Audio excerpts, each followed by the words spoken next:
അധ്യായം 6. കുഞ്ഞാട് മുദ്രകളിൽ ഒന്ന് പൊട്ടിച്ചപ്പോൾ നീ വരിക എന്ന് 4 ജീവികളിൽ ഒന്ന് ഇടിമുഴക്കം പോലെ പറയുന്നത് ഞാൻ കേട്ടു. അപ്പോൾ ഞാൻ ഒരു വെള്ളക്കുതിരയെ കണ്ടു. അതിന്മേൽ ഇരിക്കുന്നവൻ്റെ കയ്യിൽ ഒരു വില്ലുണ്ട്. അവന് ഒരു കിരീടവും ലഭിച്ചു. അവൻ ജയിക്കുന്നവനായും ജയിപ്പാനായും പുറപ്പെട്ടു. അവൻ 2-ാം മുദ്ര പൊട്ടിച്ചപ്പോൾ വരിക എന്ന് 2-ാം ജീവി പറയുന്നത് ഞാൻ കേട്ടു.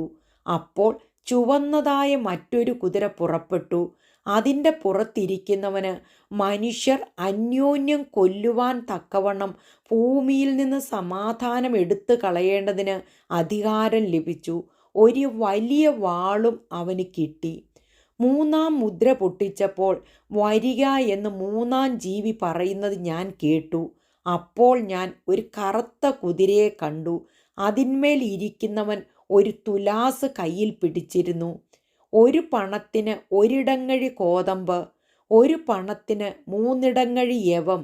എന്നാൽ എണ്ണയ്ക്കും വീഞ്ഞിനും കേടുവരുത്തരുത് എന്ന് 4 ജീവികളുടെയും നടുവിൽ നിന്ന് ഒരു ശബ്ദം ഞാൻ കേട്ടു.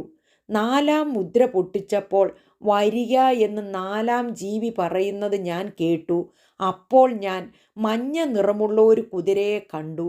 അതിന്മേൽ ഇരിക്കുന്നവന് മരണം എന്നു പേർ. പാതാളം അവനെ പിന്തുടർന്നു.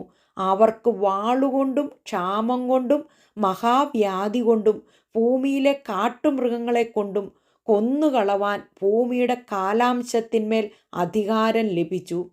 അവൻ 5-ാം മുദ്ര പൊട്ടിച്ചപ്പോൾ ദൈവവചനം നിമിത്തവും തങ്ങൾ പറഞ്ഞ സാക്ഷ്യം ഹേതുവായും അറുക്കപ്പെട്ടവരുടെ ആത്മാക്കളെ ഞാൻ യാഗപീഠത്തിൻ കീഴിൽ കണ്ടു. വിശുദ്ധനും സത്യവാനുമായ നാഥ, ഭൂമിയിൽ വസിക്കുന്നവരോട് ഞങ്ങളുടെ രക്തത്തെക്കുറിച്ച് നീ എത്രത്തോളം ന്യായവിധിയും പ്രതികാരവും നടത്താതെ ഇരിക്കും എന്ന് അവർ ഉറക്കെ നിലവിളിച്ചു. അപ്പോൾ അവരിൽ ഓരോരുത്തരും വെള്ള നിലയങ്കി കൊടുത്തു.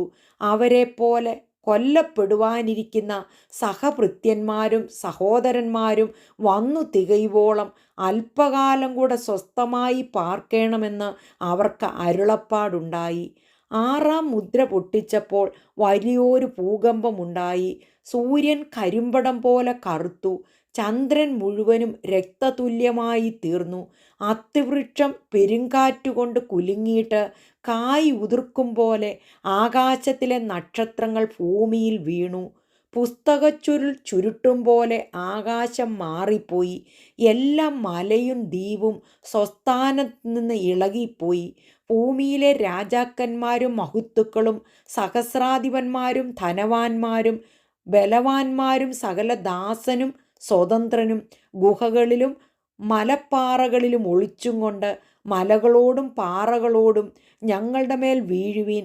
സിംഹാസനത്തിൽ ഇരിക്കുന്നവൻ്റെ മുഖം കാണാതെ വണ്ണവും കുഞ്ഞാടിൻ്റെ കോപം തട്ടാതെ വണ്ണവും ഞങ്ങളെ മറപ്പീൻ.